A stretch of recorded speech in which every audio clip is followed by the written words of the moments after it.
സദാശിവസമാരംഭാം ശങ്കരാചാര്യമധ്യമാം അസ്മദ് ആചാര്യപര്യന്താം വന്ദേ ഗുരുപരമ്പര. അനന്തപുരിയിലെ ഹിന്ദുധർമ്മ പരിഷത്ത് എന്ന സംഘടനയുടെ ആഭിമുഖ്യത്തിൽ വർഷങ്ങളായി നടന്നു വരുന്ന ഹിന്ദു സമ്മേളനത്തിൽ ക്ഷേത്രങ്ങളുടെ സ്വാധീനം, ക്ഷേത്ര ഭരണം, ക്ഷേത്രങ്ങളുടെ ചരിത്രം എന്നിങ്ങനെ ക്ഷേത്ര വിഷയത്തിൽ വളരെ പ്രസക്തമായിട്ടുള്ള 3 വിഷയങ്ങളെ അധികരിച്ചുകൊണ്ടുള്ള പ്രഭാഷണമാണ് ഇന്ന് ഈ വേദിയിൽ നടക്കുന്നത്. ഈ വേദിയിൽ ഉപവിഷ്ടരായിട്ടുള്ള പ്രിയ സുഹൃത്ത് ശങ്കു രാമാനന്ദ്ജി, അതുപോലെ തന്നെ ഇവിടെ എന്നെ ശ്രവിക്കുന്ന എല്ലാ പ്രിയ സജ്ജനങ്ങൾക്കും സന്യാസി ശ്രേഷ്ഠന്മാർക്കും സാദര നമസ്കാരം. ക്ഷേത്രങ്ങളുടെ സ്വാധീനം അത് പല തരത്തിൽ പല കോണുകളിലൂടെയാണ് നോക്കിക്കാണേണ്ടത്. ക്ഷേത്രം ഒരു വ്യക്തിയിൽ ചെലുത്തുന്ന സ്വാധീനം പോലെയല്ല സമാജത്തിൽ ചെലുത്തുന്നത്. അപ്പോൾ ഒരു വ്യക്തിയിൽ സ്വാധീനം ചെലുത്തുന്നുണ്ടെന്ന് കാണുന്നു, അതുതന്നെ അയാളുടെ ശാരീരികവും മാനസികവും ബൗദ്ധികവുമായ നിലവാരങ്ങളിൽ ചെലുത്തുന്ന സ്വാധീനം വ്യത്യസ്തമാണ്. ഒരു കുടുംബത്തിൽ ക്ഷേത്രം സ്വാധീനം ചെലുത്തുന്നുണ്ട്, ഒരു ഗ്രാമത്തിൽ സ്വാധീനം ചെലുത്തുന്നുണ്ട്, സമാജത്തിലും രാഷ്ട്രത്തിലും ക്ഷേത്രങ്ങളുടെ സ്വാധീനമുണ്ട്. ക്ഷേത്രങ്ങൾ എപ്രകാരം സ്വാധീനം ചെലുത്തുന്നു എന്നതിനേക്കാളേറെ എളുപ്പം ക്ഷേത്രങ്ങളുടെ സ്വാധീനമില്ലാതിരുന്ന ഹിന്ദു സമാജം ഏതെങ്കിലും കാലഘട്ടത്തിൽ ഉണ്ടായിരുന്നോ എന്ന് പറയലാണ് എളുപ്പം. കാരണം ക്ഷേത്രങ്ങളുടെ സ്വാധീനമില്ലാതെ ഒരു കാലഘട്ടത്തിലും ഹിന്ദു സമാജം നിലനിന്നിട്ടില്ല. അങ്ങനെയൊന്നും ഹിന്ദു സമാജത്തിൻ്റെ ചരിത്രത്തിലില്ല. ക്ഷേത്രങ്ങളുടെ ഉദ്ഭവത്തെപ്പറ്റി, അതിൻ്റെ കാലഗണനയെപ്പറ്റി ഇന്ന വർഷം മുതൽ ഇന്ന ഘടനയിലാണ് ക്ഷേത്രം എന്നൊന്നും പറയാൻ പറ്റില്ല. കാരണം അത് ഒരുപാട് പരിവർത്തനങ്ങൾക്ക് വിധേയമായിട്ടാണ് ഇന്ന് എത്തിച്ചേർന്നിരിക്കുന്നത്.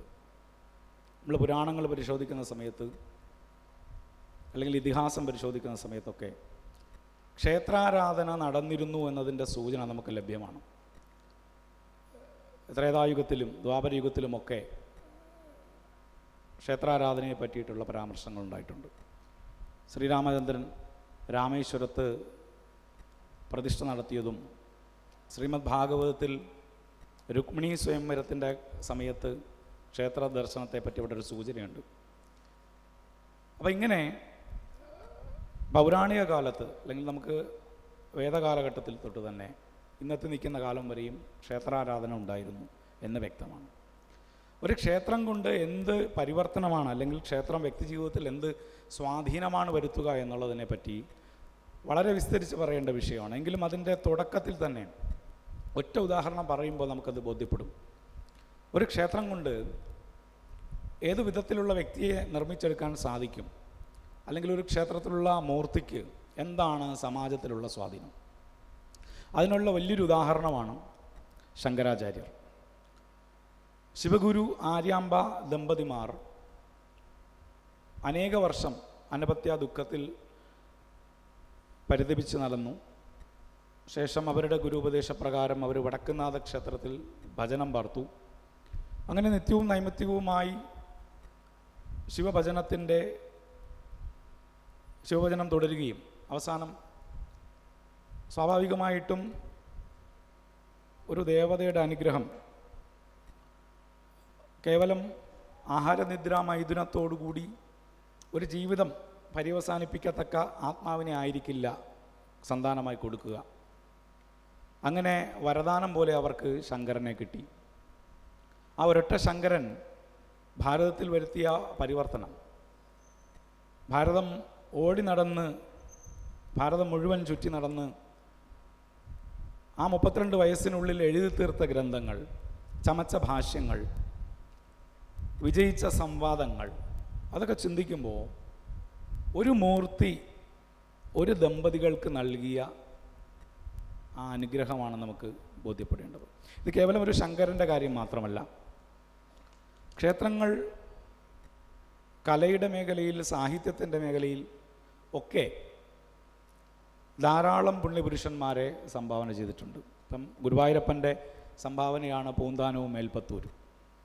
അവർക്ക് എഴുതാനും ഭജിക്കാനും അന്നത്തിനുമൊക്കെ വഴി കൊടുത്തത് ഗുരുവായൂരപ്പനാണ്.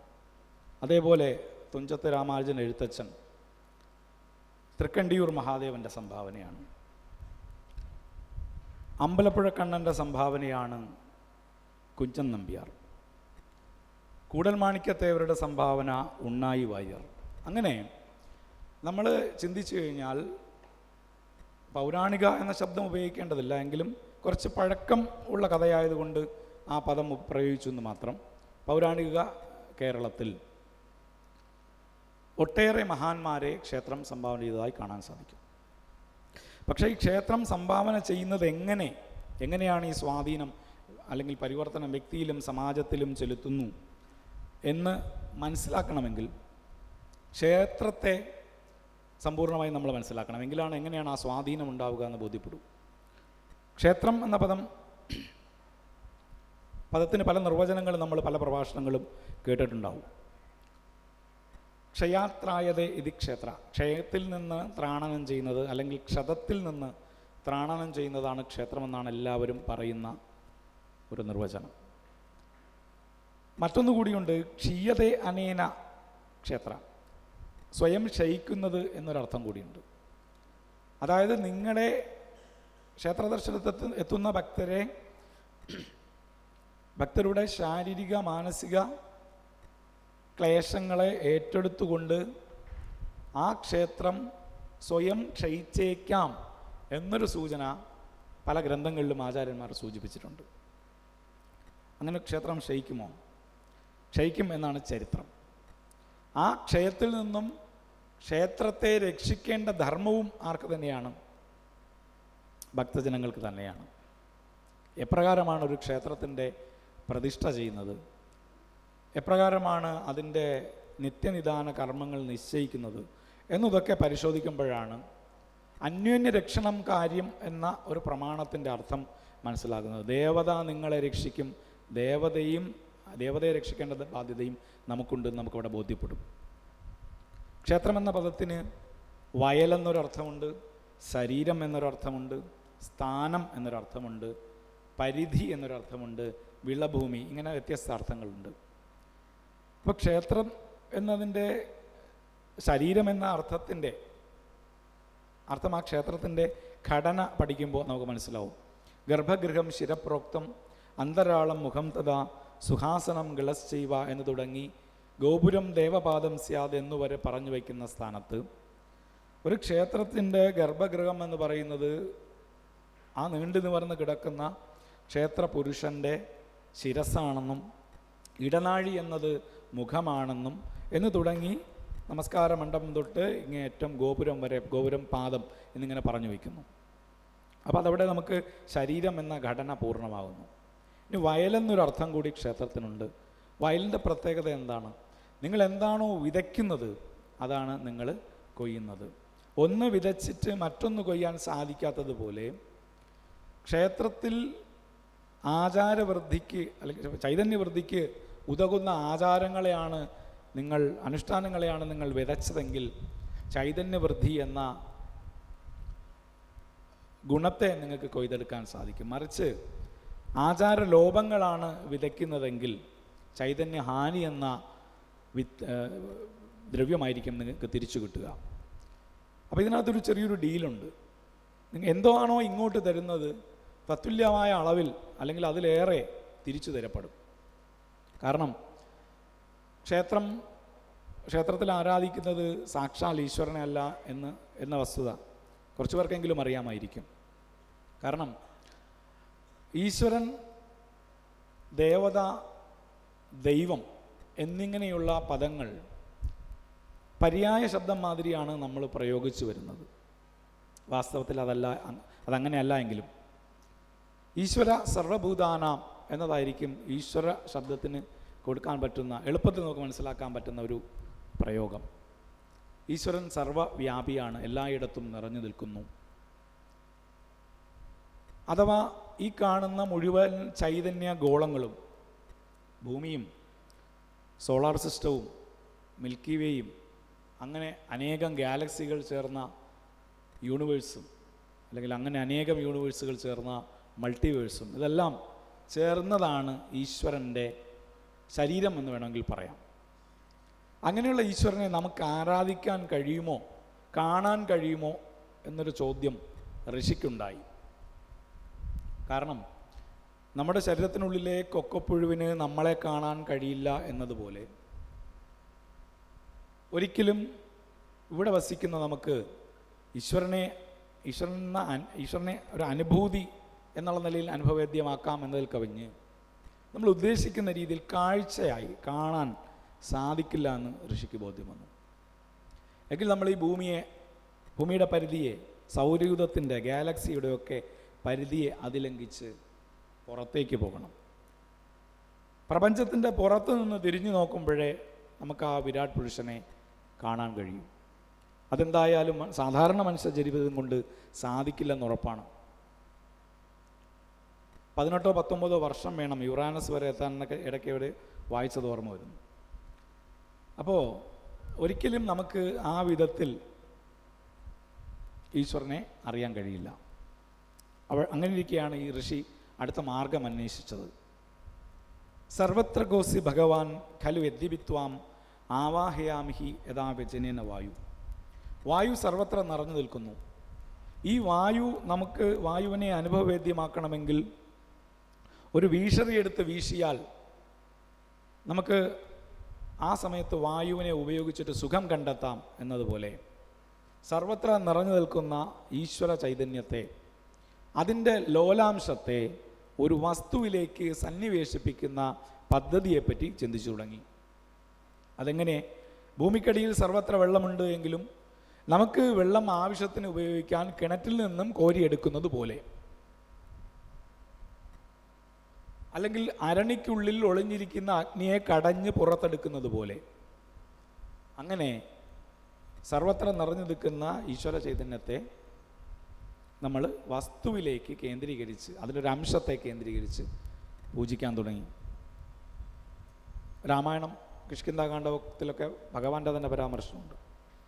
ഹൃദയത്തിൽ, അഗ്നിയിൽ, സാളഗ്രാമത്തിൽ, പ്രതിമയിൽ, ഇങ്ങനെ 4 വിധത്തിൽ എന്നെ ആചരിക്കാമെന്നുള്ളത്.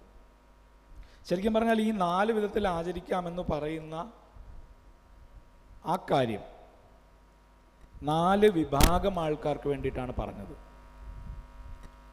ഋഷിമാർക്ക് അവൻ്റെ പ്രാണനിലാണ്, അവൻ്റെ ഹൃദയത്തിലാണ് ഈശ്വരൻ. അഗ്നിർദേവ ദ്വിജാതീനാം, ദ്വിജാതികൾക്ക്, ബ്രാഹ്മണർക്ക് ദേവത അഗ്നിയാണ്. പ്രതിമ സ്വൽപ്പബുദ്ധീനാം, വിശാലമായ കാഴ്ചപ്പാടിൽ ഈശ്വരനെ അല്ലെങ്കിൽ പ്രപഞ്ച സത്യത്തെ കണ്ടെത്താൻ കഴിയാത്തവർക്ക് വേണ്ടി, സ്വൽപ്പബുദ്ധികൾക്ക് വേണ്ടി, സ്വൽപ്പബുദ്ധി എന്ന് വെച്ചാൽ അവരെ കളിയാക്കി പറയുന്നതല്ല, അങ്ങനെയുള്ളവർക്ക് വേണ്ടി പ്രതിമ, അവർക്ക് പ്രതിമ അഥവാ ഈ നമ്മൾ ഇന്ന് പറയുന്ന തന്ത്രശാസ്ത്രത്തിൻ്റെ അപ്ലൈഡ് തന്ത്രം എന്ന് പറയുന്ന ക്ഷേത്ര സമ്പ്രദായം സൃഷ്ടിച്ചു. അപ്പോൾ ഒരു ഉപാധിയിലേക്ക് ഈശ്വരൻ്റെ പ്രതിരൂപമായ ദേവതയെ പൂജിക്കാൻ നിശ്ചയിച്ചു. ഇനി ആ ദേവതയെ എങ്ങനെയാണ് കൊണ്ടുവരുന്നത്? നേരത്തെ പറഞ്ഞു 4 വിധത്തിൽ ആചരിക്കാം എന്ന് പറഞ്ഞതിൽ ഹൃദയത്തിൽ ആചരിക്കാമെന്ന് ശ്രീരാമചന്ദ്രൻ പറഞ്ഞിട്ടുണ്ട്. അതേമാതിരി നേരത്തെ സൂചിപ്പിച്ചതുപോലെ ബ്രഹ്മാണ്ടം വൈ പിണ്ടാണ്ടം, ബ്രഹ്മാണ്ടത്തിലുള്ളതെല്ലാം ഈ പിണ്ടാണ്ടത്തിലുണ്ട്, അഥവാ ഈ ശരീരത്തിലുണ്ട്. ഒരു പാത്രം നിറയെ പാലുണ്ട് എന്ന് കരുതുക, ഒരു വലിയൊരു അണ്ടാവും നിറയെ. അതിൽ നിന്ന്, ആ പാത്രത്തിൽ നിന്ന് 1 ഗ്ലാസ് പാല് കോരി മാറ്റിക്കഴിഞ്ഞാൽ ആ പാത്രത്തിലുള്ള പാല് തന്നെയാണോ ഈ ഗ്ലാസ്സിലുള്ള പാല് എന്ന് നമ്മൾ പ്രത്യേകിച്ച് ചിന്തിക്കുകയോ പരിശോധിക്കുകയോ ചെയ്യേണ്ട ആവശ്യമില്ലാത്തതുപോലെ ബ്രഹ്മാണ്ടത്തിൻ്റെ ഭാഗമായ ഈ ശരീരത്തിൽ ബ്രഹ്മാണ്ടത്തിൻ്റെ അല്ലെങ്കിൽ ഈ പ്രപഞ്ചത്തിലുള്ള സകല ഊർജങ്ങളും ഉറങ്ങിക്കിടപ്പുണ്ട്. അതിനെ ഉണർത്തിയെടുക്കുക മാത്രമല്ല, അതിനെ ധാർമ്മികമായി മാത്രം പ്രയോഗിച്ചുകൊണ്ട് സമാജത്തിന് ഗുണമുണ്ടാകുന്ന ഒരു പദ്ധതിയെ ആവിഷ്കരിച്ചു. അതാണ് തന്ത്രശാസ്ത്രം. തന്ത്രശാസ്ത്രം ധന്യതേ വിസ്താരതേ ജ്ഞാനം എന്നൊക്കെ വ്യാഖ്യാനങ്ങളുണ്ട് എങ്കിലും തൻ ത്രാണനം, രണ്ട് ധാതുക്കളുടെ വിസ്തൃതിയാണ് ശരിക്കും തന്ത്രം. തന്നെന്ന് പറഞ്ഞാൽ ശരീരം, അവനവൻ്റെ ശരീരത്തെ പഠിക്കുക, പ്രപഞ്ച ശരീരത്തെ പറ്റി പഠിക്കുക, അവിടെയാണ് ശരിക്കും തന്ത്രം തുടങ്ങുന്നത്. അങ്ങനെ പറഞ്ഞു വന്നത്, പ്രപഞ്ചത്തിലുള്ള സകല ചൈതന്യങ്ങളെയും കലശമാർഗേണയാണ് ക്ഷേത്രത്തിലെ മൂർത്തിയിലേക്ക് ലയിപ്പിക്കുന്നത്. കലാം ശേരേത ഇത് കലശ, കലകളെ അധിവസിപ്പിക്കുന്നതാണ് കലശം. സ്വന്തം ശരീരത്തെ പൂജിക്കുന്നതിന് മുമ്പ് നമ്മൾ ശ്രദ്ധിച്ചിട്ടുണ്ടാവും, ക്ഷേത്രത്തിലെ താന്ത്രിക ക്രിയകൾ ശ്രദ്ധിച്ചാൽ അറിയാം, പൂജിക്കാനിരിക്കുന്ന സമയത്ത് ആദ്യം മുമ്പിലുള്ള കലശത്തിലോ ഹോമകുണ്ഡത്തിലോ പത്മത്തിലോ പൂജിക്കുന്നതിന് മുന്നേ ആ ശാന്തിക്കാരൻ അല്ലെങ്കിൽ തന്ത്രി സ്വന്തം ശരീരത്തിൽ കുറച്ച് കാര്യങ്ങൾ ചെയ്യും. അതിന് ദേഹശുദ്ധി എന്നാണ് അതിൻ്റെ ടെക്നിക്കൽ ടേം. അതായത് ലിപി, തത്വം, നമ്മൾ പൂജിക്കാൻ പോകുന്ന ദേവതയുടെ മൂലമന്ത്രത്തിലെ അക്ഷരങ്ങൾ, ദേവതയുടെ അംഗങ്ങൾ, ആയുധം, ഭൂഷണം ഒക്കെ സ്വശരീരത്തിൽ ചെയ്ത് ആ ദേവതയായി മാറിയിട്ടാണ്, തന്നിൽ നിന്നാണ് ദേവതയെ ആവാഹിക്കുന്നത്. തന്നിൽ നിന്ന് ശ്വാസം, കുണ്ടലിനി ഉണർത്തി ശ്വാസം, ജലഗന്ധ പുഷ്പാക്ഷതങ്ങൾ, പഞ്ചഭൂതങ്ങളുടെ പ്രതീകമായ 5 വസ്തുക്കളിലേക്ക് തൻ്റെ പ്രാണനെ യോജിപ്പിച്ച്, പൃഥ്വിഭൂതത്തിൻ്റെ പ്രതീകമായിട്ട് ചന്ദനം, ജലഭൂതത്തിൻ്റെ പ്രതീകമായിട്ട് വെള്ളം, അഗ്നിഭൂതത്തിൻ്റെ പ്രതീകമായിട്ട് നെല്ല്, വായുഭൂതത്തിൻ്റെ പ്രതീകമായിട്ട് പച്ചരി, ആകാശഭൂതത്തിൻ്റെ പ്രതീകമായിട്ട് പുഷ്പം, ഈ 5 വസ്തുക്കൾ കൂട്ടിയെടുത്തിട്ടാണ് അവനവൻ്റെ കുണ്ടലിനി ശക്തിയും കൂടെ ഉണർത്തിയിട്ട് പ്രാണൻ്റെ ഒരംശത്തെ, 16 അംശത്തെ മൂക്കിലൂടെ ആ ജലഗന്ധ പുഷ്പാക്ഷതങ്ങളിലൂടെ ആ ശ്വാസത്തെ അതിലേക്ക് ലയിപ്പിച്ച് പിന്നീട് അതാണ് ബിംബത്തിലേക്ക് ചൈതന്യമായി സംയോജിപ്പിക്കുന്നത്. അപ്പോൾ താൻ ദേവതയായി തീർന്ന് താൻ തന്നെ എന്ത് ചെയ്തു, ഒരു ബിംബത്തെ പ്രതിഷ്ഠിക്കുന്നു, അതിന് പ്രാണനെ കൊടുക്കുന്നു. പിന്നീട് ഇപ്രകാരം പ്രതിഷ്ഠിക്കപ്പെട്ട മൂർത്തിക്ക് നിത്യപൂജയിലൂടെ ചൈതന്യം വർദ്ധിപ്പിക്കുന്നു. നിത്യപൂജ എന്ന് പറയുമ്പോൾ തന്നെ നമ്മളൊരു ദേവനെ പൂജിക്കുന്ന ക്രമം ചിന്തിച്ചാൽ അറിയാം. ആദ്യം വെള്ളമർച്ചിക്കും, അത് കഴിഞ്ഞ് ചന്ദനമർച്ചിക്കും, അത് കഴിഞ്ഞ് പൂവർച്ചിക്കും, പിന്നെ ധൂപം, ദീപം. ഇത് പഞ്ചഭൂതങ്ങളാണ്. ഇത് പഞ്ചഭൂതങ്ങളെ ദേവങ്കലേക്ക് സമർപ്പിക്കുന്നു. അങ്ങനെ കൃത്രിമമായി ശരീരത്തിൻ്റെ വലിപ്പം കൂട്ടുന്നു. പഞ്ചഭൂത നിർമ്മിതമാണല്ലോ ശരീരം. അങ്ങനെ ആ ദേവത ക്ഷേത്രത്തിലെ ബിംബത്തിൽ നമ്മൾ സ്ഥൂല രൂപത്തിൽ കാണുന്നുവെങ്കിലും നിത്യപൂജയുടെ വൃദ്ധി കൊണ്ട് സൂക്ഷ്മ ശരീരം, പ്രാസാദവും, അകത്തെ ബലിവട്ടവും പുറത്തെ ബലിവട്ടവും ഗോപുരവും ഒക്കെ കഴിഞ്ഞ് ആ മുഴുവൻ ഗ്രാമത്തിലേക്കും വ്യാപിക്കുന്നു. ഇതാണ് ശരിക്കും പൂജയുടെ ഉദ്ദേശം. അതിന് അത് കൃത്യമായി നടക്കണമെങ്കിൽ അതിന് കുറച്ച് നിഷ്ഠകൾ വച്ചിട്ടുണ്ട്. എന്തിനാണ് നിഷ്ഠകൾ വെച്ചത്? ഈശ്വരൻ എന്ന് പറയുന്നത്, അല്ലെങ്കിൽ ഈശ്വരൻ്റെ വിവിധ കലകളായ ദേവതമാർ നമ്മുടെ വലിയൊരു ജലാശയത്തിൽ ഒഴുകി നടക്കുന്ന മീനുകളെ പോലെയാണ്. മീനിന് വേണ്ട അന്നം അവിടെ തന്നെയുണ്ട്, നമ്മളായിട്ട് ഇട്ട് കൊടുക്കേണ്ട കാര്യമില്ല. അതുപോലെ ദേവതയെ പ്രതിഷ്ഠിച്ച് ആചരിച്ചില്ലെങ്കിൽ ഇക്കണ്ട ദേവതമാരെല്ലാം പട്ടിണി കിടക്കുമോ എന്നൊരു ചോദ്യത്തിന് പ്രസക്തിയില്ല. കാരണം മീനിന് ആവശ്യമുള്ളതെല്ലാം വെള്ളത്തിലുള്ളതുപോലെ പ്രതിഷ്ഠിച്ചില്ലെങ്കിലും ദേവതമാർക്ക് പ്രശ്നമില്ല, അവർക്ക് വേണ്ടത് പ്രകൃതിയിലുണ്ട്. പക്ഷെ ഈ മീനിനെ നമ്മുടെ വീട്ടിലെ ഒരു ഫിഷ് ടാങ്ക് ഉണ്ടാക്കി അതിലേക്ക് കൊണ്ടിട്ടാൽ പിന്നെന്താണ്? ആ മീനിൻ്റെ സംരക്ഷണം നദിക്കാണോ നമുക്കാണോ? ആ മീനിൻ്റെ സംരക്ഷണം നദിക്കല്ല. കാരണം നദിയിൽ നിന്നും ആ മീൻ എന്തായി? ഭിന്നമായി. പിന്നെ അതിനെ സ്വീകരിച്ച് അതിനെ കൊണ്ട് ഫിഷ് ടാങ്കിലിടുകയും അതിനാവശ്യമായ വിധത്തിൽ ഭക്ഷണം കൊടുക്കുകയും ഓക്സിജൻ സപ്ലൈ ചെയ്യുക, വെള്ളം അടിക്കടി മാറ്റുക തുടങ്ങിയ പ്രക്രിയകൾ ചെയ്യേണ്ട ഉത്തരവാദിത്വം നമുക്കാണ്. അതേപോലെയാണ് ക്ഷേത്രം. പ്രപഞ്ചത്തിലെ ഈശ്വരീയ ചൈതന്യത്തിൻ്റെ ലോലാംശത്തെ ഒരു ബിംബത്തിലേക്ക് സന്നിവേശിപ്പിച്ചു കഴിഞ്ഞാൽ പിന്നെ എന്തായി? പിന്നെ അതിൻ്റെ സംരക്ഷണ ചുമതല നമുക്കാണ്. ഒരു ദേവതയെ പ്രതിഷ്ഠിക്കുമ്പോൾ നമ്മൾ പൂജക്കടയിൽ ശ്രദ്ധിച്ചാൽ വ്യാപകമൊക്കെ കാണും. അണ്ഡാകൃതിയിൽ ഇങ്ങനെ വ്യാപകം ചെയ്യും. തേജസ് അതുപോലെയാണ്. അത് കഴിഞ്ഞാൽ ആ ദേവതയോട് നമുക്ക് ചില മുദ്രകൾ, ഇപ്പം വിഷ്ണുവിനെ പൂജിക്കുമ്പോൾ ശംഖുചക്ര ഗദാപത്മ മുദ്രകളൊക്കെ അങ്ങോട്ട് കാണിക്കും. അതെങ്ങനെയാണ്? ഒരു പാറയിൽ രൂപം കൊത്തിയെടുക്കുന്നത് പോലെ ആവാഹിച്ച ചൈതന്യത്തോട് പറയുകയാണ്, നീ ഇന്ന ആയുധവും ഇന്ന ഭൂഷണവും അണിയണം. കാരണം ആവാഹിച്ചെടുത്ത പ്രാണോർജത്തിന് പ്രത്യേകിച്ച് രൂപമില്ല. ആ രൂപത്തിലെ ന്യാസങ്ങളിലൂടെ രൂപം, ആയുധം, കണ്ണുകൾ, ശരീര അവയവം, എന്തൊക്കെ അലങ്കാരങ്ങൾ, ഇതെല്ലാം തന്ത്രി നിശ്ചയിക്കും. അത് എവിടെ നിന്നാണ് അത് സ്വീകരിക്കുന്നത്? മുൻപ് നിശ്ചിത മന്ത്രങ്ങൾ, നിശ്ചിത ലക്ഷ്യം ഉരുക്കഴിച്ച് ദേവതയെ പ്രത്യക്ഷപ്പെടുത്തിയപ്പോൾ ആ ഋഷി കണ്ട രൂപത്തെ എഴുതി വെച്ചു. ആ രൂപത്തെ സങ്കല്പിച്ചുകൊണ്ട് ആ ഋഷി ജപിച്ച മന്ത്രം അത്ര ലക്ഷം ഉരു ജപിച്ച് അതിൻ്റെ 10 ഹോമം പോലുള്ള ബാക്കി പുരസ്കരണങ്ങൾ ചെയ്തു കഴിയുമ്പോൾ ആ മന്ത്രം നമുക്ക് സിദ്ധമാകുന്നു എന്നാണ്. നമ്മുടെ ശരീരത്തിലെ ഇന്ദ്രിയങ്ങൾ കൊണ്ട് നമുക്ക് ഈ പറഞ്ഞ ദേവതമാരെ നേരിട്ട് കാണുക, കേൾക്കുക സാധ്യമല്ലെങ്കിലും ചില പ്രത്യേക സാഹചര്യങ്ങളിൽ അല്പം സയൻറ്റിഫിക് ടെമ്പർ കുറഞ്ഞ പ്രസ്താവനയാണ് നടത്താൻ പോകുന്നത് എങ്കിലും പറയാം, ചില പ്രത്യേക സാഹചര്യങ്ങളിൽ പുരസ്കരണമൊക്കെ പൂർത്തിയാക്കി നല്ല സാധകനായി നിലനിന്നാൽ ഞാൻ എങ്ങനെ നിങ്ങളെ കാണുന്നു അതേപോലെ നമുക്ക് ദേവതയെ കാണാനും സംസാരിക്കാനും സാധിക്കും. അതവിടെ നിൽക്കട്ടെ. അതൊക്കെ സ്വകാര്യമായി ഓരോരുത്തരും ആർജിച്ചെടുക്കേണ്ട അനുഭവമാണ്. അപ്പോൾ ഇത്തരത്തിൽ ആചാര്യന്മാർ കണ്ടെത്തി എഴുതി വച്ച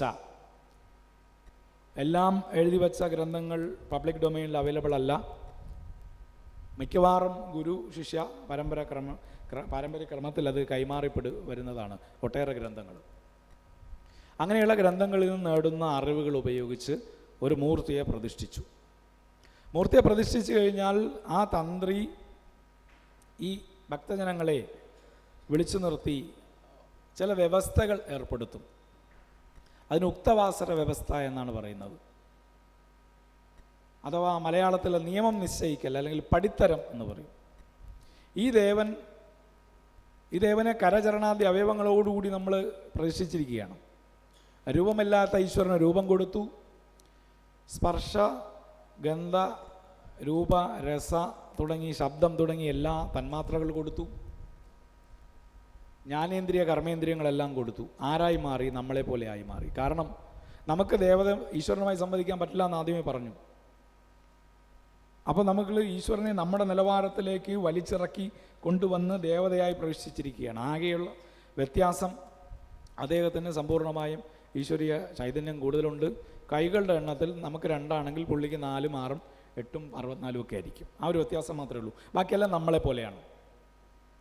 അപ്പോൾ നമ്മളെ പോലെ ആകുമ്പോൾ, അല്ലെങ്കിൽ നമുക്കറിയാം ഭൂമിയിൽ ജനിച്ചു കഴിഞ്ഞാൽ അല്ലെങ്കിൽ ഭൂമിയിൽ വന്നു കഴിഞ്ഞാൽ അത് സാക്ഷാൽ മഹാവിഷ്ണുവായാലും മഹാദേവനായാലും ഭൂമിയുടെ നിയമങ്ങളെ പാലിച്ചേ പറ്റൂ. ശ്രീരാമചന്ദ്രനായാലും ശ്രീകൃഷ്ണനായാലും ഇവിടെ മാനുഷികമായ പരിമിതിക്കുള്ളിൽ കിടന്ന് ചിരിച്ചും കരഞ്ഞുമൊക്കെ തന്നെയാണ് ജീവിതം പൂർത്തിയാക്കിയത്. അതുപോലെ ഇവിടെ പ്രതിഷ്ഠിക്കപ്പെടുന്ന ദേവതയ്ക്ക് എല്ലാ മാനുഷികമായ വ്യാപാരങ്ങളും ഉണ്ടാവും. അതിനുവേണ്ടി കുറച്ച് നിയമം, ഇങ്ങനെയാണ് ഈ ദേവൻ്റെ സ്വഭാവം. അത് പ്രതിഷ്ഠിക്കുന്ന സമയത്ത് തന്ത്രിക്ക് ബോധ്യപ്പെടും. അത് പുറത്തു വന്ന് പറയും. ഇദ്ദേഹത്തിന് ഇത്ര അളവ് വിശപ്പുണ്ട് എന്ന് മനസ്സിലാക്കി കഴിഞ്ഞിട്ട് അദ്ദേഹത്തിൻ്റെ ജഡരാഗ്നിയെ ബോധ്യപ്പെട്ടതിന് ശേഷം ഇത്ര നാഴിയരിയുടെ നിവേദ്യം ഇദ്ദേഹത്തിന് വേണം എന്ന് നിശ്ചയിക്കുന്നു. ഇത്ര ഉറക്കം വേണം എന്ന് നിശ്ചയിക്കുന്നു. ഇത്ര വെള്ളം കൊണ്ട് അഭിഷേകം, അങ്ങനെ എല്ലാം നിശ്ചയിച്ച് രാവിലെ നമ്മൾ ഉറക്കമെണീറ്റ്, നമുക്ക് രാവിലെ കുളിക്കുന്ന പതിവില്ലെങ്കിലും ദേവന് രാവിലെ കുളിക്കുന്ന പതിവുണ്ട്. അതുകൊണ്ട് പള്ളി ഉണർത്തി കഴിഞ്ഞാൽ ആദ്യം അഭിഷേകമാണ്. അത് കഴിഞ്ഞ് ബ്രേക്ക്ഫാസ്റ്റിന് മുമ്പായിട്ട് നമ്മൾ ചായ കുടിക്കുന്നത് പോലെ അഭിഷേകം കഴിഞ്ഞാൽ ഉടനെ അദ്ദേഹത്തിന് എന്ത് കൊടുക്കും? മലർ നിവേദ്യം കൊടുക്കും. അത് കഴിഞ്ഞ് അദ്ദേഹത്തെ കുളിപ്പിക്കും. നമ്മൾ സിനിമാ പാട്ട് കേട്ട് അല്ലെങ്കിൽ മൂളിപ്പാട്ട് പാടി ഒക്കെയാണ് കുളിക്കുന്നതെങ്കിൽ അദ്ദേഹത്തിന് പുരുഷ സൂക്തം, ഭാഗ്യസൂക്തം പോലുള്ള വൈദിക സൂക്തങ്ങൾ ചൊല്ലി സന്തോഷിപ്പിച്ചാണ് അദ്ദേഹത്തെ കുളിപ്പിക്കുക. അങ്ങനെ കുളിപ്പിച്ചു കഴിഞ്ഞു. തോർത്തി പുതിയ നമ്മൾ പുട്ടിയിടുന്നത് മാതിരി നമ്മൾ പുറത്തേക്ക് പോകുമ്പോൾ പുട്ടിയിടുന്നതിന് പകരം അവിടെ അദ്ദേഹത്തെ ഭംഗിയായിട്ട് ചാർത്തി അലങ്കരിച്ച് നിർത്തുന്നു. അത് കഴിഞ്ഞ് ഉഷപ്പായസം നിവേദിക്കുന്നു, രാവിലത്തെ ആഹാരം. അത് കഴിഞ്ഞിട്ട് സാധാരണ ക്ഷേത്രങ്ങളിൽ 2-3 പൂജയാണ്. അപ്പോൾ ഉഷപൂജ, ഉച്ചപൂജ, അത്താഴപൂജ, നമ്മളെപ്പോലെ 3 നേരം ആഹാരം കഴിക്കുന്നു. ഒരുപാട് ഭക്തജനങ്ങൾ വരുന്നു, ഒരുപാട് കാര്യങ്ങൾ ഏറ്റെടുത്ത് ചെയ്യുന്ന മൂർത്തിയാണ് എങ്കിൽ ധാരാളം വിശക്കും. അതനുസരിച്ച് പൂജ 3 മാറ്റി 5 ആക്കി. അപ്പോൾ ഓരോ ദേവതയുടെയും വിശപ്പ് എപ്പോഴാണ് എന്ന് അനുമാനിച്ച് ആ നേദ്യത്തിൻ്റെ സമയം നിശ്ചയിക്കും. മറ്റെല്ലാ ക്ഷേത്രങ്ങളിലെയും മൂർത്തികൾ 5 മണിക്കും 5:30ക്കുമാണ് ക്ഷേത്രം തുറക്കുന്നതെങ്കിൽ ഏറ്റവും അധികം വിശപ്പുള്ള ദേവൻ തിരുവാർപ്പ് കൃഷ്ണൻ രാവിലെ 2:30 ആഹാരം കഴിക്കാൻ റെഡിയാവും.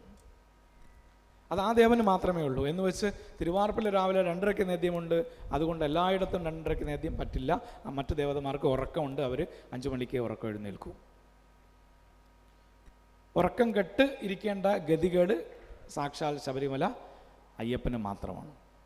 ഭക്തജനങ്ങളുടെ തിരക്ക് കൂടുമ്പോൾ ഹൈക്കോടതി, ബഹുമാനപ്പെട്ട ഹൈക്കോടതി ഉത്തരവിടും 11 മണിക്ക് നട അടച്ചാൽ മതി, വെളുപ്പിന് 3 മണിക്ക് തുറക്കണം, 4 മണിക്കൂർ തുറക്കുകയുള്ളൂ. അത് കഴിഞ്ഞ് സാധാരണഗതിയിൽ 10-11 മണിക്ക് പകൽ നടയടയ്ക്കും. അത് ഉച്ചയ്ക്ക് 1 മണിയാണ് ആൾ കൂടിയാൽ.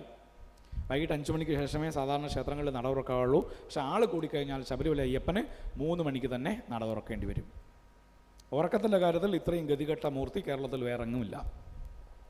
അപ്പോൾ പറഞ്ഞു വന്നത്, ഇങ്ങനെ ആഹാരമാവട്ടെ നിദ്രയാവട്ടെ ഒക്കെ ദേവനെ നിശ്ചയിച്ച് നമ്മളെപ്പോലെ ആക്കി നിർത്തുന്നു. ഒറ്റ വ്യത്യാസം മാത്രം, നമ്മളെപ്പോലെ നമുക്ക് സാധാരണ സുഹൃത്തിൻ്റെ അടുത്ത് സംസാരിക്കുന്നത് പോലെ എടാ പോടാ എന്ന് വിളിക്കാൻ കഴിയില്ല. കാരണം പ്രതിഷ്ഠിക്കുമ്പോൾ തന്നെ അദ്ദേഹത്തെ രാജാവായിട്ടാണ് പ്രതിഷ്ഠിക്കുന്നത്. രാജാവ്. ക്ഷേത്ര ദർശനത്തിൽ നമ്മൾ പാലിക്കേണ്ട മര്യാദകളൊക്കെയും തന്നെ പഴയ കാലത്ത് രാജസദസ്സിൽ പാലിച്ചിരുന്ന മര്യാദകൾ കൂടിയായിരുന്നു. മേൽവസ്ത്രം അണിയാൻ പാടില്ല.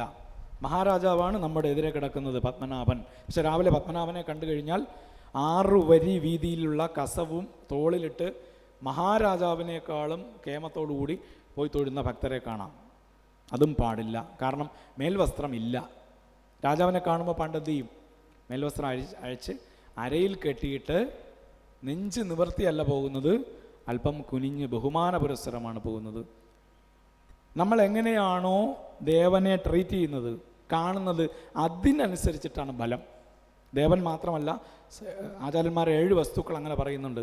മന്ത്രേ തീർത്ഥേ ദ്വിജേ ദൈവേ ദൈവജ്ഞേ ഭേഷജേ ഗുരു യാദൃശി ഭാവന തസ്യ സിദ്ധിർഭവതി താദൃശി. മന്ത്രം, തീർത്ഥം, ബ്രാഹ്മണൻ, ഗുരു, ദൈവജ്ഞൻ, ഔഷധം, ദേവത. ഈ 7 കാര്യങ്ങളിൽ നിങ്ങൾക്ക് എന്ത് ആണോ അങ്ങോട്ടുള്ള താല്പര്യം അല്ലെങ്കിൽ നിങ്ങളുടെ ഭാവന, അതിന് സദൃശമായിട്ടായിരിക്കും തിരിച്ച് അനുഭവം കിട്ടുക. അപ്പോൾ ദേവതയെ രാജാവായി കണ്ടാൽ തീർച്ചയായും നിങ്ങളെ പ്രജയായി കണ്ട് നിങ്ങൾക്ക് ആവശ്യമുള്ളത് ആ രാജാവ് തരും. മറിച്ച് ക്ഷേത്രം എന്ന് പറയുന്നത് ഒരു ടൂറിസ്റ്റ് സ്പോട്ട് പോലെ കണ്ട് ആ വൈബ് എൻജോയ് ചെയ്യാനാണ് നിങ്ങളവിടെ പോകുന്നതെങ്കിൽ ആ മൂർത്തി നിങ്ങളെ മൈൻഡ് ചെയ്യില്ല. കാരണം ഒരു കാഴ്ച വസ്തുവല്ല ക്ഷേത്രം. ദേവനാകുന്ന രാജാവിൻ്റെ കൊട്ടാരത്തിലേക്കാണ് നമ്മൾ കയറുന്നത്. കുറേ മര്യാദകൾ പാലിക്കേണ്ടതുണ്ട്. അങ്ങനെ അപ്രകാരം നമ്മൾ ആ ദേവനെ കാണുന്നു. ദേവനെ കാണുമ്പോൾ തന്നെ നമ്മൾ പലരും ക്ഷേത്രത്തിൽ പോകുന്നത് പല രീതിയിലാണ്. പഴവങ്ങാട് ഗണപതിയുടെ മുമ്പിൽ ഒരു സിഗ്നലുണ്ട്. ഓട്ടോയിലോ ബൈക്കിലോ കാറിലോ പോകുമ്പോൾ സിഗ്നലിൻ്റെ അവിടെ എത്തുമ്പോൾ ഇടത്തോട്ട് തിരിഞ്ഞിട്ട് നെഞ്ചിൽ കൈവച്ചാൽ പഴവങ്ങാടി തമ്പുരാനെ തൊഴുതു എന്നാണ് തിരുവനന്തപുരത്തുകാരിൽ 50% പേരുടെയും ധാരണ. കാരണം ഞാൻ പഴവങ്ങാടി ഗണപതിയെ കണ്ടു. എവിടെ വെച്ച് കണ്ടു? പുള്ളിയുടെ കോമ്പൗണ്ടിൽ, നമ്മൾ റോഡിൽ. അങ്ങനെയാണോ? അല്ല. ആചാര്യന്മാരുടെ ഭാഷയിൽ ക്ഷേത്രം എന്ന് പറയുന്നത് ഒരു കുളം പോലെയാണ്. കുളത്തിൻ്റെ വശത്ത് പോയിരുന്നിട്ട് കാര്യം പറഞ്ഞു എന്നതുകൊണ്ടോ കുളത്തിലേക്ക് കല്ലെറിഞ്ഞത് കൊണ്ടോ നിങ്ങളുടെ ദേഹത്തെ അഴുക്ക് മാറില്ല. മാറണമെങ്കിൽ കുളത്തിൽ ഇറങ്ങി കുളിക്കണം. അതേപോലെ ക്ഷേത്രം ദർശനം എന്ന് പറയുമ്പോഴും റോഡ് വക്കിൽ കൂടെ നെഞ്ചത്ത് കൈവച്ചത് കൊണ്ടോ, ഷർട്ടഴിക്കാൻ മടിച്ച്, ഇപ്പം അതാണല്ലോ ഏറ്റവും വലിയ വിവാദം, ഷർട്ട് അഴിക്കണോ അഴിക്കണ്ടേ, ഷർട്ടഴിക്കാൻ മടിച്ച് കൊടിമരത്തിൻ്റെ പുറത്ത് നിന്ന് ഹായ് കാണിച്ചത് കൊണ്ടോ ഒരു കഥയുമില്ല. 4 അമ്പലത്തിനുള്ളിൽ കയറുക, കുളം അവിടെയാണ്, അവിടെ ഇറങ്ങി കുളിക്കണം. കുളിക്കുമ്പോഴും പറയുന്നുണ്ട് കാക്കക്കുളി കുളിക്കരുത്. 1 നാഴിക നേരം 4 അമ്പലത്തിനുള്ളിൽ സമയം ചെലവഴിക്കാനില്ലാത്തവൻ പോകരുത്. ജോലിക്ക് പോകുന്ന തിരക്കിനിടയിൽ എന്ത് ചെയ്യുന്നു?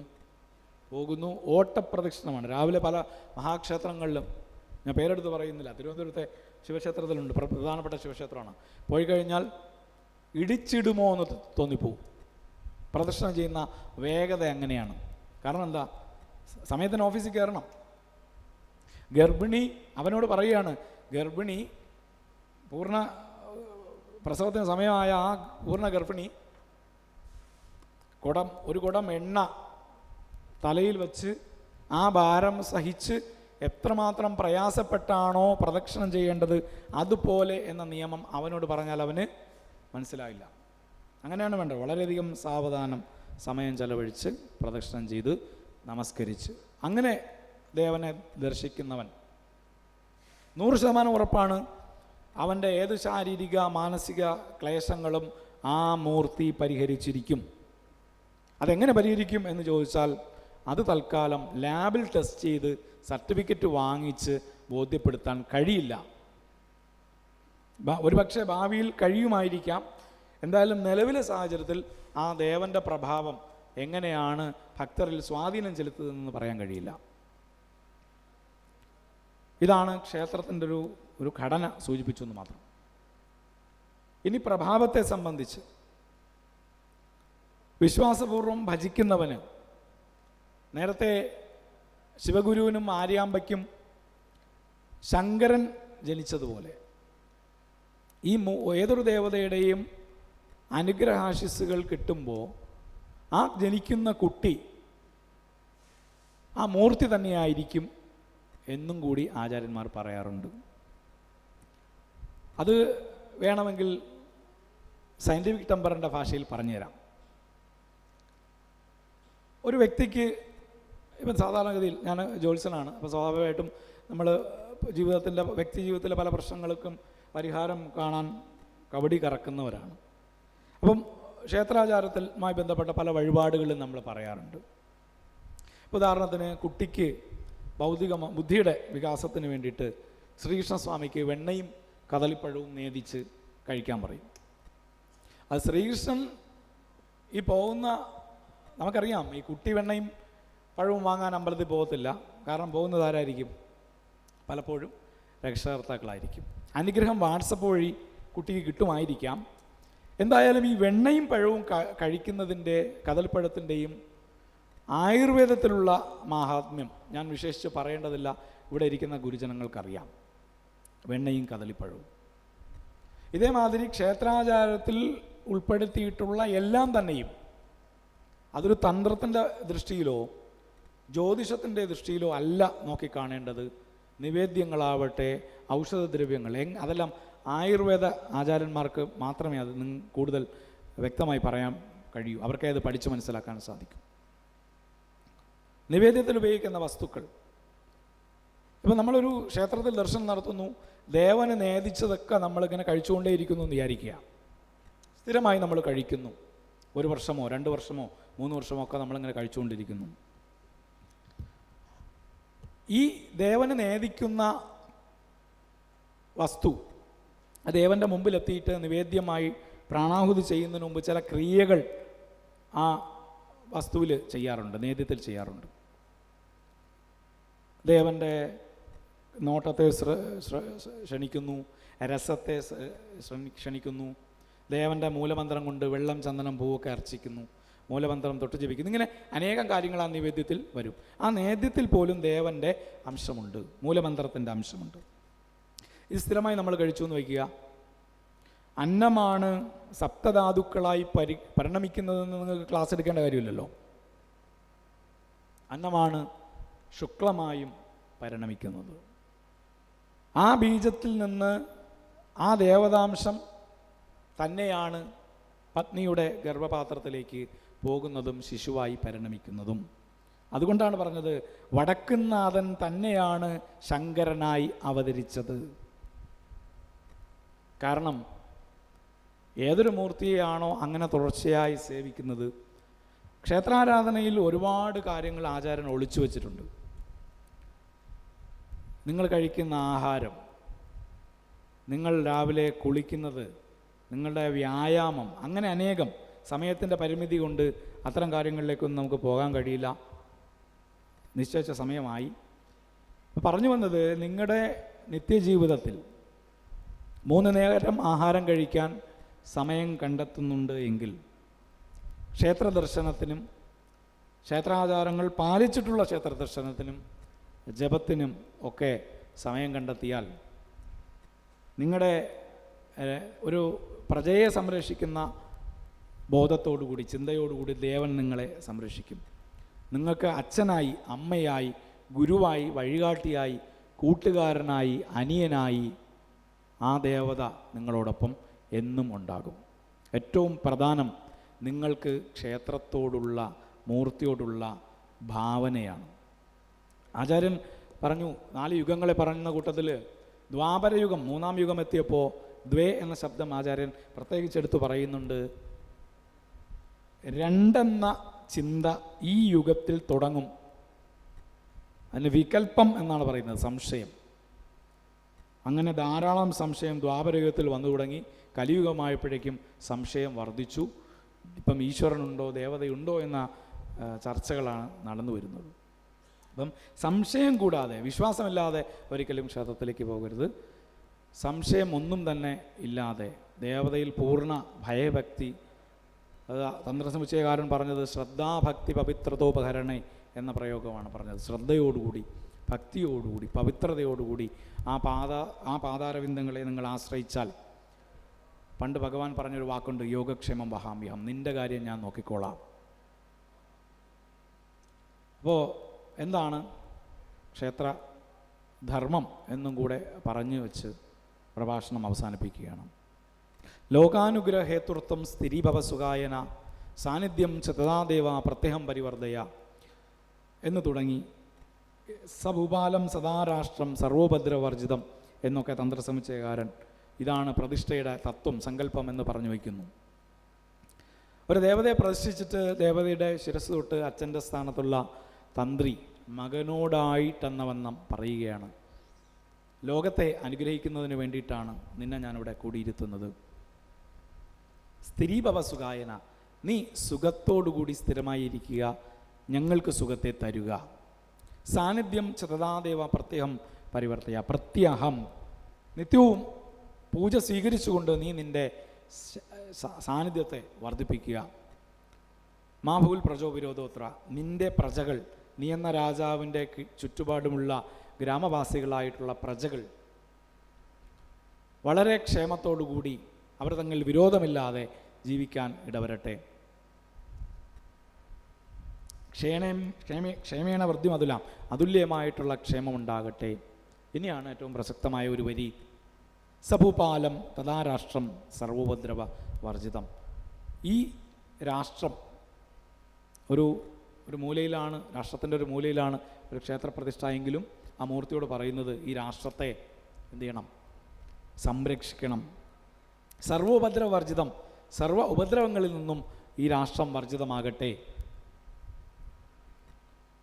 ഈ രാഷ്ട്രസങ്കല്പം എന്ന് പറയുന്നത് 1925 തുടങ്ങിയ RSSO അല്ലെങ്കിൽ അനുബന്ധ സംഘടനകളോ ഉണ്ടാക്കിയതാണ് ഈ ദേശീയവാദമെന്നോ രാഷ്ട്രമെന്ന സങ്കല്പമോ എന്നൊന്നും നിങ്ങൾ ചിന്തിച്ചു കളയരുത്. അതിനും 200-300 വർഷത്തിന് മുമ്പ് രചിച്ച ഗ്രന്ഥത്തിലെ ശ്ലോകമാണ് ഈ ചൊല്ലിയത്. അപ്പോഴേ രാഷ്ട്രം എന്ന ഭാവനയുണ്ട്. അപ്പം ഇങ്ങനെ ഒരു പ്രതിഷ്ഠ എന്ന് പറയുന്നത് കേവലം ഗ്രാമത്തിനല്ല, മുഴുവൻ രാഷ്ട്രത്തിനാണെന്നും കൂടെ സങ്കല്പിച്ചിട്ടാണ് തന്ത്രശാസ്ത്രം ക്ഷേത്ര വിഷയത്തെ സമർപ്പിച്ചിട്ടുള്ളത്. അപ്പം അതുകൊണ്ട് നമ്മൾ കൈകാര്യം ചെയ്യുന്ന ക്ഷേത്രം എന്ന മേഖല വ്യക്തി മുതൽ കുടുംബം മുതൽ ദേശം മുതൽ രാഷ്ട്രം വരെ എല്ലാത്തിനും അതിൻ്റേതായ സ്വാധീനം ചെലുത്തുന്നുണ്ട്. നമ്മൾ ശ്രദ്ധിച്ചാൽ അറിയാം, ഓരോ ഹോമങ്ങളിലും ഉപയോഗിക്കുന്ന ചമതകൾ, അമൃതവള്ളി, പേരാലുമുട്ട്, പ്ലാശ് തുടങ്ങി ഉപയോഗിക്കുന്ന സകല ദ്രവ്യങ്ങളും ഒട്ടേറെ ഔഷധ വീര്യമുള്ളതാണ്. അപ്പം അങ്ങനെ ക്ഷേത്രവും ക്ഷേത്രാചാരവുമായി ബന്ധപ്പെട്ട് നടക്കുന്ന എല്ലാ കാര്യങ്ങളിലും കൃത്യമായ പ്ലാനിങ്ങോടുകൂടി ഓരോ മൈന്യൂട്ട് കാര്യങ്ങളിലും എന്തായിരിക്കണം ചെയ്യേണ്ടത് എന്നൊക്കെ പ്ലാൻ ചെയ്തിട്ടാണ് ആചാര്യന്മാർ ആചാരങ്ങൾ നിശ്ചയിച്ചിട്ടുള്ളത്. അതുകൊണ്ട് നിങ്ങൾ മറ്റ് പല കാര്യങ്ങളെ പറ്റിയിട്ട് നിങ്ങൾക്ക് തർക്കിക്കാനും വിഷയങ്ങളുണ്ടാക്കാനും അവസരമുണ്ട്. ദയവായി ക്ഷേത്രത്തെ വിടുക. ക്ഷേത്രവിശ്വാസികൾക്ക് ദേവതയുടെ സ്വകാര്യ സ്വത്താണ്, ക്ഷേത്രവിശ്വാസികൾക്ക് മാത്രമുള്ളതാണ്. ക്ഷേത്രങ്ങളെ അപജയപ്പെടുത്തുന്ന, നശിപ്പിക്കുന്ന പ്രവണതയിൽ നിന്നും ഹൈന്ദവ ധർമ്മ വിരുദ്ധത മനസ്സിൽ സൂക്ഷിക്കുന്ന രാഷ്ട്രീയക്കാർ മാറി നിൽക്കണം എന്നുകൂടെ അപേക്ഷിച്ച്,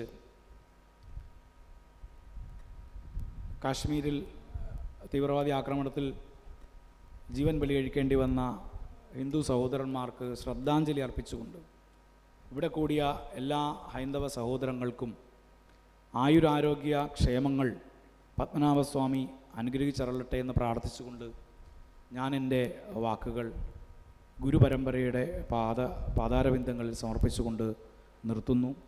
നന്ദി, നമസ്കാരം. വന്ദേ ഭാരതമാതരം. Branding partner Edubix online executive education, focus physiotherapy centre Pattom, Unnat engineering Gujarat, തീർത്ഥയാത്ര.com, iron build Gujarat, PRS hospital Killipalam Thiruvananthapuram. 5 തലമുറകളായി നിങ്ങൾക്കൊപ്പം. തുമ്പമൺ ശ്രീ വടക്കുംനാഥൻ ക്ഷേത്രം, അമ്പലക്കടവ്, പത്തനംതിട്ട. ശ്രീമദ് സ്കന്ദപുരാണ മഹാസത്രം 2025 മെയ് 11 മുതൽ 18 വരെ. ബ്രഹ്മശ്രീ മുംബൈ ചന്ദ്രശേഖര ശർമ്മയുടെ മുഖ്യ കാർമ്മികത്വത്തിൽ മഹാഗണപതി ഹോമം, സ്കന്ദപുരാണ പാരായണം, മഹത് പ്രഭാഷണങ്ങൾ, പൂജഹോമാദികൾ, കലാസാംസ്കാരിക പരിപാടികൾ. സത്രയജ്ഞ കർമ്മങ്ങളിലേക്ക് എല്ലാ ഭക്തജനങ്ങളുടെയും സാന്നിധ്യവും സഹകരണവും സാദരം അഭ്യർത്ഥിക്കുന്നു. മഹാസത്രവേദിയിൽ മെയ് 18 പഴനി അരുൾമിക ദണ്ഡായുധപാണി സ്വാമി ദേവസ്ഥാന അർച്ചക സ്ഥാനികർ ശ്രീസെൽവ സുബ്രഹ്മണ്യ ശിവശാരിയാരുടെ മുഖ്യ കാർമ്മികത്വത്തിൽ നടക്കുന്ന അതിശ്രേഷ്ഠവും സർവൈശ്വര്യദായകവുമായ സ്കന്ദഹോമം. സ്കന്ദമഹാപുരാണ സത്രത്തിന്റെ ആദിമധ്യാന്തമുള്ള സമ്പൂർണ്ണ തത്സമയ കാഴ്ച തത്വമയി നെറ്റ്വർക്കിൽ.